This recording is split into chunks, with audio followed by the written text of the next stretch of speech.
Okay, so did you know that the players in Squid Game could have actually seen what games they'd be playing before they even played them? Between the matches, the characters were all placed into a room filled with bunk beds, and though this seemed just like a rest area, if you look at the walls, they're actually filled with significant markings. As the beds get slowly stripped away, it's revealed that these paintings are actually all of the games that the players would be playing throughout the tournament. First is red light, green light, there's also the honeycomb game, tug of war, the glass hopping one, the three at the table, and lastly the titular Squid Game. The series itself is filled with clues to the eventual reveals, and this is also the case with the player who's behind the entire thing. It's absolutely mind-blowing, and throughout this video we're going to be breaking it all down, but I just want to give a huge spoiler alert for the series. If you haven't checked it out, then this is your chance to quit playing, but if you want to continue, then I hope you thumbs up the video and also subscribe to the channel. With that out of the way, thank you for clicking this. Now let's get into Squid Game. Okay, so at the end of Squid Game, we learn that it was Il-nam all along. The final episode reveals that he invented the games as a form of entertainment for him and his rich buddies who had become bored with life.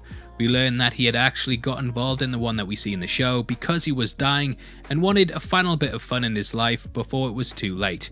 The ending was absolutely incredible, and the scene had Ji-hun saying goodbye to the character as he lay on his deathbed. This last meeting actually reflected their first one, in which he too encountered the character as he sat in a bed.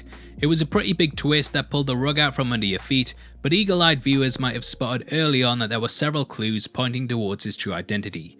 Now the first one is that he is number 1, the very first player. If we look at the subtext of the series, Ji-hun is the final number, and throughout we watch as he very much works his way to first place, aka Il-nam. In the final episode, he's left as number 1, he inherits a large portion of the character's fortune, and comes face to face with him in one of the final scenes. 1 is symbolic on a number of levels, and because it's the first place, it also hints to us that Il-nam is number 1 and that he's the one controlling everything. In episode 5, Hwang Jun-ho sneaks through the compound, and he eventually finds a storage room with files on all of the games that have happened over the decades. Upon opening the 2021, the first player there is actually number 2, and Il-nam's profile is completely missing. There is no file for number 1 because he doesn't need or want to keep a record for himself. The other players in the game also somewhat hint towards us that something is off with Il-nam, and though it's not too obvious, when you really think about it, he wouldn't be someone that would be selected for the process. Everyone else in the Squid Game is roughly the same age, whereas he's extremely elderly. He's also dying of a brain tumour, and thus even if he did win the life-changing money, it wouldn't last that long. Though he gives his reasons as to why he wants it, from what we know about the games and the players that have been selected in the past, they're all roughly between 20 and 40, and he's a complete outlier in all of this. Now the games themselves are also major giveaways too. Throughout the series we watched as he said they were all things that he'd played as a child, and in retrospect it becomes blatantly obvious that he selected them himself because they're what he knows. On repeat viewings, it's clear that each of them are something that he not only played as a kid, but they're also things that he's very good at. Now the first thing they play is red light, green light. Whilst the other players are absolutely terrified for their lives, he gleefully struts about whilst the Terminator's back is turned, and even stops before it looks back to face the crowd. He knows all of the lyrics to the song that the machine sings, and therefore knows to stop in advance before it ends and turns back around. If we look at the clip of the targeted players, you might also notice something different about him. The one directly to his left and all of the other ones to the side have a slight green overlay that appears over the top of them. If we look at the players to his right, outside of the girl crouching down beside him, this is also the case too. Everyone other than him in this girl's tracksuit appears slightly green, and I believe that this machine sees him without the glow because it's been programmed not to shoot him. If this theory is right, then he also has a protective ring around him that stops the machine from firing at people in his vicinity in case it misses, and that's why the girl to his right is also safe too. Immediately after this game, the players decide to cast a vote on whether they should end the tournament or not. He is the one who makes the choice in the end and casts the deciding vote to end the game. This subtly shows his power over the entire thing, and I actually think that he carried this out for a specific reason. He wanted to give the players a chance to walk away from it all knowing the stakes, and if they came back then that would ease his conscience slightly as the choice was theirs. Now cut to the honeycomb game, and Il-nam ends up choosing the star. Though this seems like a very complex shape, there's not actually any bends in it like the circles or umbrellas. Though you might think it's easier to have the triangle's lines are longer, whereas the stars are shorter, so there's less to cut through before you hit an edge. Being completely honest though, yeah, the triangle is a pretty easy shape too, but Ilnam didn't exactly have one of the difficult ones either. Now next we jump to episode 4, in which a fight breaks out during the night. Throughout, Ilnam hides away from the carnage up on one of the bleachers, and he ends up begging for the fighting to stop. Even though up until this point it seemed like the frontman was completely in control, he immediately sends the guards in because Ilnam requests it. Another clue is that his bed is the only one that isn't flipped, and this is because the guards likely know who he is.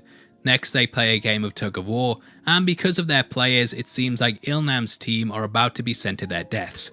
However, he is the one who tells them how to win, and because of his guidance they easily beat the much stronger team. Ilnam had clearly played the game hundreds of times before and knew the best strategy to take. Any team with him was destined to win, and the fact his strategy works definitely proves this. The final game in which he takes part is the marbles one, and this also has a lot of clues in it. Throughout it, it seems like the character is struck by dementia, and he constantly walks around looking for his house. This game not only pulls from his childhood, but the area does too, and unless the Squid Game organisers were psychic, then they'd have no way of knowing what his home looked like. Throughout the episode, everything he says is brushed away as the ramblings of someone with the disease, but knowing what we know, it becomes all the more obvious that he's in control. In the end, he seems to find his home, and personally I believe that this is a perfect recreation of it. He's giving the game away because throughout the entire season he's letting us know that all of the challenges and environments are based on things from his life.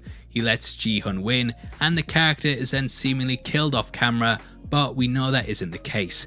If we look closely at the gate that Ji-hun has just walked out of, we can see that he's no longer there, and though the rest of the court is filled with bodies, his is completely missing.